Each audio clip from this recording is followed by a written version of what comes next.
Hello guys. हमने limit complete कर लिया था, कंटिन्यूटी स्टार्ट करेंगे नेक्स्ट टॉपिक में। बट हमारा बीच में एक डेफिनेट और इनडेफिनेट इंटीग्रेशन हमने कर लिया था, बट उसकी एप्लीकेशंस अभी रहती थी। एप्लीकेशंस ऑफ डेफिनेट इंटीग्रेशन वही होता है हमारे पास एरिया अंडर द कर्व। तो हम ये वाला कंप्लीट कर देते हैं, अभी इंटीग्रेशन को कंप्लीट कर देंगे। अगर ये टॉपिक हो जाएगा तो हमारी इंटीग्रेशन कंप्लीट हो जाएगी। तो जैसे कि हमने बोला कि जो इंटीग्रेशन की एप्लीकेशन है वो हमारे पास area under the curve find out करने में यूज होती है। मतलब इंटीग्रल हमारा यूज होता है अगर किसी कर्व का एरिया फाइंड आउट करना है, ठीक है। तो इसके लिए सबसे पहले मुझे पता होना चाहिए क्वाड्रेचर क्या होता है। क्वाड्रेचर होता है अगर मतलब कोई कर्व दी हुई है उसके अंडर जो भी एरिया आता है, अगर उसको मैंने फाइंड आउट करने के लिए जो प्रोसेस फॉलो कर रही हूँ उसको बोलते हैं quadrature. That means process of finding area of some plane. Clear. तो जब भी हमने कभी भी कर्व का एरिया फाइंड आउट करना होगा तो उसके लिए एक रफ सा स्केच ड्रॉ करेंगे हम, ठीक है। बट हम बिल्कुल ही वैसे बिल्कुल नहीं करने वाले हॉरिजॉन्टल स्ट्रिप्स और वर्टिकल स्ट्रिप्स, क्योंकि हमारे पेपर में ऐसा क्वेश्चन मतलब आ भी रहा है तो हमें उस वे से उसको डील नहीं करना है। तो हमें कैसे देखना है ऐसे क्वेश्चंस को, वो हम करते हैं। तो जब भी हम ड्रॉ कर रहे हैं किसी कर्व का स्केच ड्रॉ कर रहे हैं जब हम, तो दो बातों का ध्यान रखना। एक तो मतलब हमें इजीली पता चल जाता है सिमेट्रिक है या ओरिजिन से पास कर रही है, ये दो बातें। अगर सिमेट्रिक होगा या तो एक्स एक्सिस के सिमेट्रिक होगा और वाई एक्सिस के सिमेट्रिक होगा, ठीक है। हमारे पास दो ही एक्सिस होती हैं, ये हमारे पास एक्स एक्सिस होती है, ये हमारे पास वाई एक्सिस होती है। या तो जो भी हम ड्रॉ करेंगे कर्व या तो वो एक्स एक्सिस के सिमेट्रिक होगा या फिर वो वाई एक्सिस के सिमेट्रिक होगा। सिमेट्रिक का मतलब जितना एक्सिस के इस तरफ होगा उतना ही इस तरफ होगा, जितना इस तरफ होगा वैसा ही ऐसा इधर को होगा। वाई एक्सिस के अगर सिमेट्रिक होता है जितना इधर वाली साइड को होगा उतना ही इधर वाली साइड को होगा, ऐसा होता है सिमेट्रिक, ठीक है। अगर हम एक्स एक्सिस के सिमेट्रिक चेक करते हैं, कोई भी हमें फंक्शन दिया होगा एक्स और वाई में, ठीक है, तो कोई भी कर्व दी होगी तो उसको सिमेट्रिक बोलेंगे about x axis if all terms of y contain even parts. Y की जितनी भी टर्म्स होगी अगर उनकी पार्ट्स इवन नंबर पड़ी हैं तो वो वाला फंक्शन पक्का सिमेट्रिक होगा, but symmetric about x axis होगा। क्लियर। अगर मेरे पास एक्स की टर्म्स पड़ी हैं और एक्स की जो भी पावर्स पड़ी हैं वो इवन नंबर आ रही हैं तो वो वाला फंक्शन क्या बन जाएगा, सिमेट्रिक अबाउट वाई एक्सिस। अगर वाई की इवन पार्ट्स हैं तो एक्स एक्सिस की सिमेट्रिक बनेगा। अगर एक्स की इवन पार्ट्स पड़ी हैं फंक्शन जो भी कर्व गिवन है हमें, उसमें अगर एक्स की इवन पार्ट्स पड़ी हैं तो वो क्या हो जाएगा, symmetric about y axis. Clear. जैसे कि हम देखते हैं सिमेट्रिक अबाउट एक्स एक्सिस का हमारे पास ये होता है ना, y square equals to. Clear. अभी हम ग्राफ से भी देख लेते हैं। हमारे पास y square equals to 4ax equation होती है राइट हैंडेड पैराबोला की, तो इसका ग्राफ कुछ ऐसा बनेगा। ये हमें ग्राफ से भी इजीली पता है कि ये सिमेट्रिक है अबाउट एक्सिस, मतलब जितना एक्स एक्सिस के ऊपर है उतना ही एक्स एक्सिस के नीचे भी पड़ा है। तो यहाँ से भी पता चल रहा है हमें वाई की जितनी भी टर्म्स है उनकी पावर इवन होनी चाहिए। वाई की एक ही टर्म है उसकी पावर क्या है, इवन नंबर। क्लियर। तो ये हम कर्व को देख के भी बता सकते हैं ये सिमेट्रिक होगा अबाउट एक्स एक्सिस। क्लियर। ये वाला सिमेट्रिक होगा अबाउट वाई एक्सिस। तो एक्स की इक्वेशन अगर हम ऐसी ले लें, अपवर्ड पैराबोला ले लें, तो x square equals to 4ay, इसका ग्राफ कुछ ऐसा बनता है, ठीक है। तो इसकी जो भी एक्स की टर्म्स होंगी, एक्स की एक ही टर्म है उसकी पावर इवन नंबर होनी चाहिए, उसकी पावर क्या है 2 है, तो that is a even number. Okay. तो इसकी सिमेट्रिक अबाउट वाई एक्सिस बनेगा जो भी ग्राफ बनेगा। तो सिमेट्रिक अगर कोई भी ग्राफ हमारे पास सिमेट्रिक बनता है तो उसके लिए हमें ये अच्छा हो जाता है अगर हमें ये टोटल एरिया फाइंड आउट करने को बोला होगा, ऊपर से लेके ये वाला सारा एरिया अगर फाइंड आउट करने को बोला है तो उस केस में हम यहां से या तो यहां वाला एरिया फाइंड आउट कर लेते हैं, सिर्फ इतना। तो जो भी एरिया आएगा उसका डबल कर दें तो ये वाला भी ऐड हो जाएगा। तो ऐसे केस में ये वाला हमें बेनिफिट हो जाता है अगर कोई भी एरिया हमारा सिमेट्रिक बन रहा है। क्लियर। अगर चेक करने हो कर्व जो भी बनेगी हमारी वो ओरिजिन से पास कर रही है या नहीं, तो मतलब कर्व का जो भी ग्राफ बनेगा वो ओरिजिन से पास कर रहा है या नहीं। उस केस में अगर हमारे पास जो भी कर्व दी हुई है उसमें कांस्टेंट टर्म नहीं है तो पक्का वो ओरिजिन से पास करेगा, अगर कांस्टेंट टर्म है तो ओरिजिन से पास नहीं करेगा। Clear. If equation of curve contains no constant then its graph must passes through the origin. Clear. तो एरिया अंडर द कर्व को सॉल्व करने के लिए हमारे पास 5 टाइप की इक्वेशंस मतलब क्वेश्चंस बनते हैं और उनके बेसिस पे हमने ये लिखा है। तो फर्स्ट टाइप जो होती है क्वेश्चन को सॉल्व करने के लिए area under the curve, first क्या है, अगर उन्होंने ऐसा कुछ बोला हो area bounded by the Cartesian curve. एक तो हमें कर्व दी हुई y equals to f x, जो भी फंक्शन दिया होगा एक्स में दिया होगा, ठीक है, and x axis bounded by the this curve and x axis and its ordinates are x equals to a and x equals to b। अगर ऐसी कोई भी इक्वेशन गिवन है तो क्या करेंगे हम a टू b इंटीग्रेट, जो भी हमें x इक्वल्स टू दिया होगा उसके कॉरस्पॉन्डिंग हम इसको इंटीग्रेट कर देंगे y into d x. Y की वैल्यू क्या है हमारे पास fx, तो मतलब a to b fx dx बन जाएगा। क्लियर? ऐसे क्वेश्चंस मतलब अगर तो कोई कर्व दी हो और एक्स एक्सिस से बाउंडेड किया हो, मतलब जो भी हमारे पास मतलब जो भी होगा ना इसके साथ बाउंड किया हुआ होगा, ठीक है, इधर भी हो सकता है और इधर भी हो सकता है, और उसके पॉइंट्स दिए होंगे एक्स इक्वल्स टू ए और एक्स इक्वल्स टू बी, मतलब ये वाला एरिया फाइंड आउट करना है। बाकी डिपेंड करता है ये कर्व कैसी दी हुई है, उसके अकॉर्डिंगली हमारा ग्राफ बनेगा। क्लियर?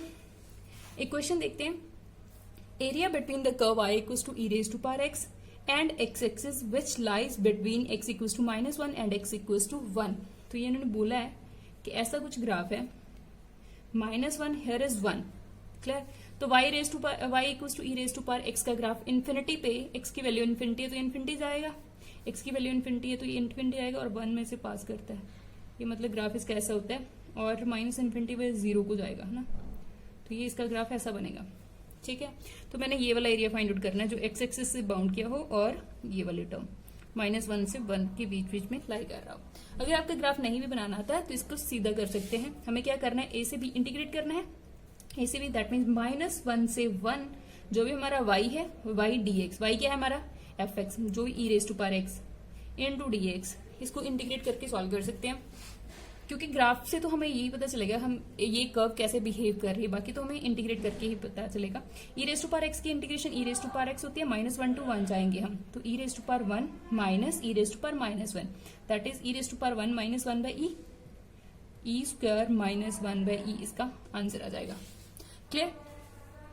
ये क्वेश्चन ऐसे भी पूछ सकते हैं, इसको पूछने का एक और वे है ऐसे, मतलब अगर क्वेश्चन हमें ऐसा दिया हो, area between the curve this 6 - x minus of x square and x axis, मतलब हमें x axis and this curve दी हुई है और जो ऑर्डिनेट्स गिवन होते हैं वो नहीं दिए हुए, तो ऑर्डिनेट्स हम फाइंड आउट कर लेंगे, इस इक्वेशन को चेक कर लेंगे ये कहाँ पे एक्स एक्सिस को टच करें, ये वाले जो पॉइंट्स होते हैं, ठीक है, ये वाले हम इससे फाइंड आउट कर लेंगे। तो y हमारे पास क्या है 6 - x minus of x square है, तो इसको इक्वल्स टू 0 रख के सॉल्व कर लो, y को इक्वल्स टू 0 रख के सॉल्व कर लो, तो क्या बनेगा 6x माइनस एक्स स्क्वायर, तो इसकी फैक्टराइजेशन बनेगी 3x plus 2x minus of x square, 3 is common, 2 minus x plus x 2 minus x, तो मेरे पास बन जाएगा 3 plus x and 2 minus x, 2 points मिल गए मेरे को, तो मतलब x की वैल्यू -3 होगी और 2 होगी, तो -3 से 2 इस कर्व को इंटीग्रेट कर दो, जो भी आएगा वो आपका आंसर इनमें से चेक कर सकते हो आप। 6 - x minus of x square into dx ही कर रहे हैं हम, तो चेक कर सकते हैं, तो क्या बनेगा 6x, मतलब चेक करके देख लेना, इसका आंसर शायद 125/6 बन जाएगा। क्लियर? ओके, नेक्स्ट है हमारे पास सेकेंड टाइप, ये तो फर्स्ट टाइप थी, अगर कर्व दी हो एक्स एक्सिस से बाउंडेड हो और ऑर्डिनेट्स गिवन हो हमारे पास, ठीक है, तो सिंपली ऑर्डिनेट्स की कॉरस्पॉन्डिंग हमें इंटीग्रेट करना है जो भी कर्व दी होगी। क्लियर? सेकेंड टाइप है हमारे पास, if area is bounded by the cartesian coordinate like this, अगर हमें x equals to curve function जो भी दिया होगा y की फॉर्म में दिया होगा एंड y एक्सिस से बाउंड किया होगा, ठीक है, जो भी कर्व गिवन होगी हमारे पास fx y की कर्व ही होगी इक्वल्स टू 0 करके, तो अगर बाउंडेड बाय एक्स एक्सिस किया हुआ है तो हम एक y equals to fx type बनाएंगे, अगर बाउंडेड बाय yx कर रहे हैं तो हम x की फॉर्म में इक्वेशन को लेकर आएंगे, ठीक है, एंड अब सिक्कास गिवन है हमें y equals to c and y equals to d, तो इसके लिए सेम वही है, c से d इंटीग्रेट करेंगे, जो भी फंक्शन है हमारा x dy, ठीक है, x अभी हमारे पास क्या है fy इंटू dy। क्लियर? मतलब सिर्फ वेरिएबल चेंज हुआ हमारे पास, तो क्वेश्चन को सॉल्व करके देख लेते हैं। हमें area bounded by the curve this बोला है y equals to 4 of x square, x equals to 0, अगर उन्होंने x equals to 0 and y equals to 1 and y equals to 4, y equals to 1 and y equals to 4, तो हमें अब सिक्कास given है, but यहाँ पे दे दिया x इक्वल्स टू 0 और y equals to 4x square curve है, अगर x 0 होती है तो इसका मतलब ये होता है कि y एक्सिस है। क्लियर? तो ये सेम यही वाला क्वेश्चन बन गया हमारे पास, तो इसको इंटीग्रेट कर लो, 1 से 4 x dy निकालना है मुझे, तो x की वैल्यू फाइंड आउट कर लो, 1 से 4 x की वैल्यू क्या आएगी y by 4 which is equal to x square, that mean square root of y by 2, 1/2 square root of y dy, तो 1/2 square root of y, y raise to पर 3/2, 3/2, 1 से 4 put कर देंगे, जो भी आएगा आप चेक कर लेना, 1/3 4^3/2 -1 1 नहीं आ जाएगा, ठीक है। तो इसको क्या लिखेंगे 1/3 4 2 स्क्वायर वो कैंसिल हो जाएगा 2 क्यूब, दैट मीन्स 8/3 कुछ बन रहा है हमारा।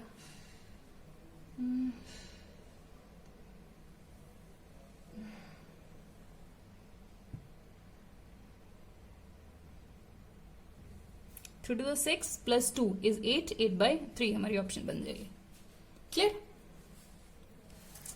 थर्ड टाइप है हमारे पास, दो टाइप्स होगी। अगर हमें वाई एक्सिस के साथ बाउंड किया हुआ होगा तो हम कर्व को एक्स एक्सिस की फॉर्म में लेकर आएंगे, अगर एक्स एक्सिस से बाउंड किया हुआ है तो हम कर्व को लेकर आएंगे वाई एक्सिस की फॉर्म में। क्लियर। तो सिंपली जो भी अब सिक्काज और ऑर्डिनेट्स गिवन होंगे उसके अकॉर्डिंगली हम इसको इंटीग्रेट कर देंगे ऑन दैट इंटरवल। क्लियर। तो नेक्स्ट टाइप है हमारे पास, if equation of curve is in parametric form. अगर हमें पैरामीट्रिक फॉर्म दे दी, that means x equals to some other variable t, और वाई भी जो फंक्शन होगा वो भी सम किसी अदर वेरिएबल का, मतलब दैट मीन्स टी का होगा। मतलब यहाँ पे मैंने एफ टी लिया है, यहाँ पे जी टी, मतलब दो अलग अलग फंक्शन हो गए किसी न्यू वेरिएबल के टी के।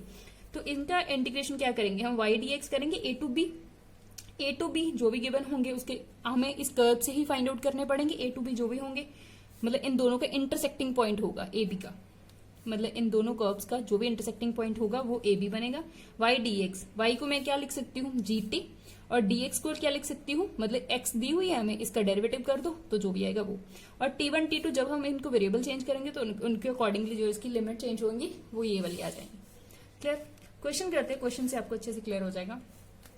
हमें दिया हुआ है area bounded by the curve x = a cos cube T and y = a sin cube T is, जो भी हो गया इसमें से चेक कर लो। हमें दिया है x = a cos cube T and y = a sin cube T. Clear. अगर मैं x बाय a इधर लिखती हूँ that means cos cube T, and अगर y बाय a लिखती हूँ तो sin क्यूब टी। क्लियर। अगर मैं दोनों तरफ 1/3 कर दूं, पावर 1/3 कर दी मैंने दोनों तरफ, तो ये मेरे पास क्या बचेगा, x by a raised power 1/3 equals to cos t, y by a raised power 1/3 equals to sin t। Clear. cos square sin square होता है 1, दोनों को ऐड करने पे मतलब स्क्वायरिंग करनी पड़ेगी मुझे दोनों तरफ, और अगर मैं इन दोनों को ऐड करती हूँ तो राइट हैंड साइड भी ऐड हो जाएगी, दैट इज इक्वल्स टू 1। तो x raised to power 2/3 plus y raised to power, नीचे लिख देती हूँ 2/3, a raised to power 2/3 this is equals to 1। That means x का इंटरसेप्ट मेरे पास क्या आ रहा है a, और y का इंटरसेप्ट क्या आ रहा है अगेन a। तो ये वाली इक्वेशन जो होती है उसका ग्राफ ना कुछ ऐसा बनता है। मैंने नेट की तैयारी की थी जब तो देखा था, मतलब मुझे याद है इसका ग्राफ ऐसे बनेगा, कुछ इस तरफ से बनता है। ये हमेशा सिमेट्रिक होता है about both the axes. This graph is symmetric about both the axes.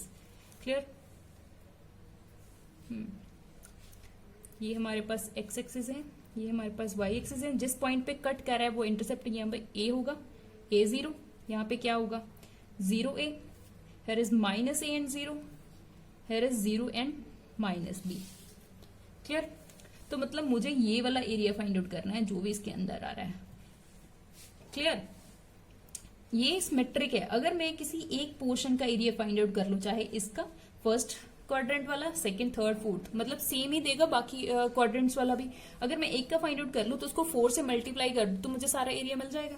That means मैं क्या करना है 4 integration a to b y dx करना है मुझे, ठीक है। बट a to b, हाँ, तो मैंने यहाँ पे ये बताया था कि जो भी हमारे t1 t2 होंगे are the values of t respectively corresponding to the values of a and b of x। ठीक है, मतलब x कर्व को उठा लो पहले, x equals to a cos cube t। ठीक है, तो अभी मैंने ये वाला रीजन उठा रही हूं मैं, यहां से यहां तक वाला, सिर्फ एक पोर्शन को सॉल्व करूंगी मैं, सिर्फ फर्स्ट क्वाड्रेंट वाला ये वाला रीजन उठाया। तो यहाँ पे क्या होगा 0, यहाँ पे क्या है a, तो मतलब मुझे इंटीग्रेट करना है 0 से a से b नहीं, 0 से a y dx। Clear.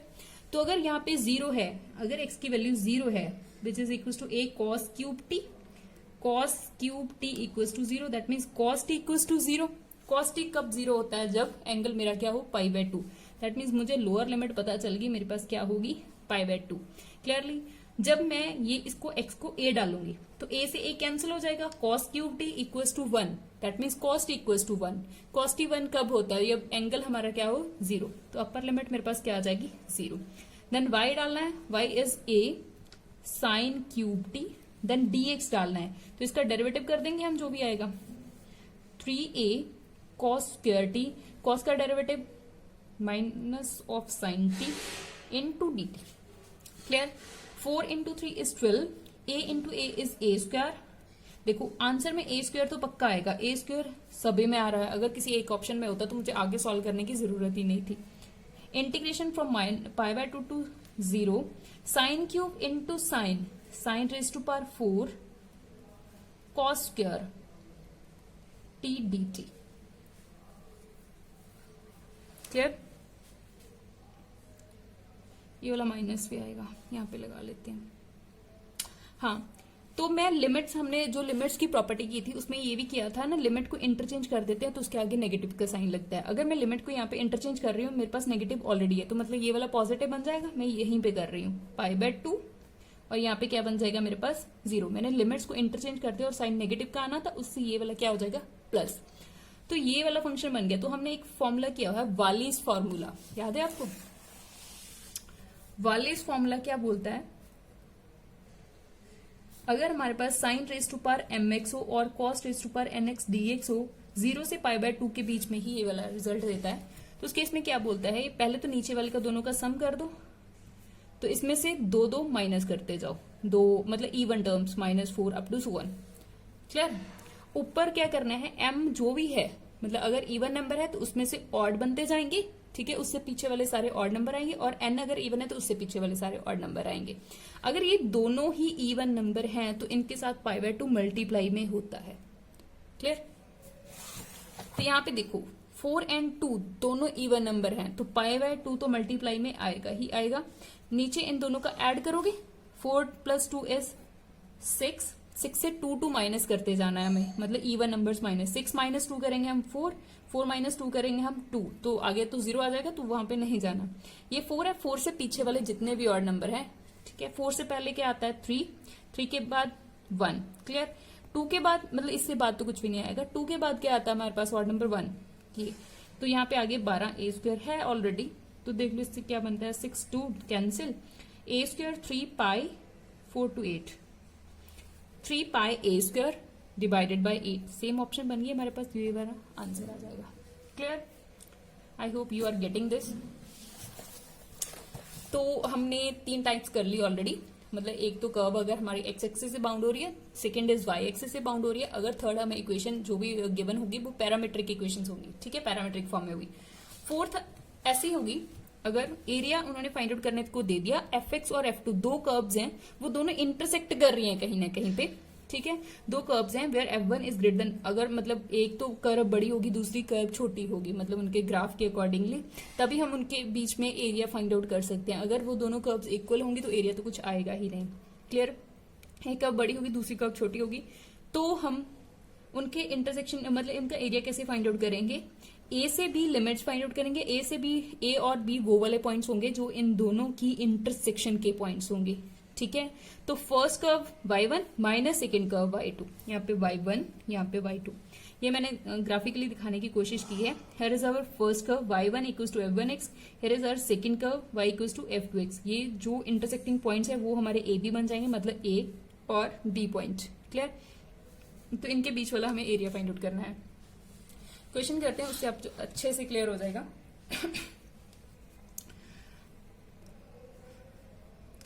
Area between the curve y square equals to 4x and y equals to 2x। अगर इन दोनों कर्व के बीच में एरिया फाइंड आउट करना है तो पहले हमें इन दोनों का इंटरसेक्टिंग पॉइंट फाइंड आउट करना पड़ेगा, तो ताजो हम इनकी लिमिट्स फाइंड आउट हो जाएंगी। तो पहले दोनों के इंटरसेक्टिंग पॉइंट क्या आएगा, y इक्वल्स टू 2x है हमारे पास, यहाँ पे क्या आया y स्क्वायर, तो मतलब 4x square equals to 4x, x square minus x equals to 0, x और x माइनस 1, मतलब 0 और 1 दो पॉइंट्स मिल रहे हैं मुझे। क्लियर? तो इंटीग्रेशन तो मेरे को पता चल गई 0 से 1 हो रही है। बाकी क्या करना है मुझे, y1 माइनस y2 करना है।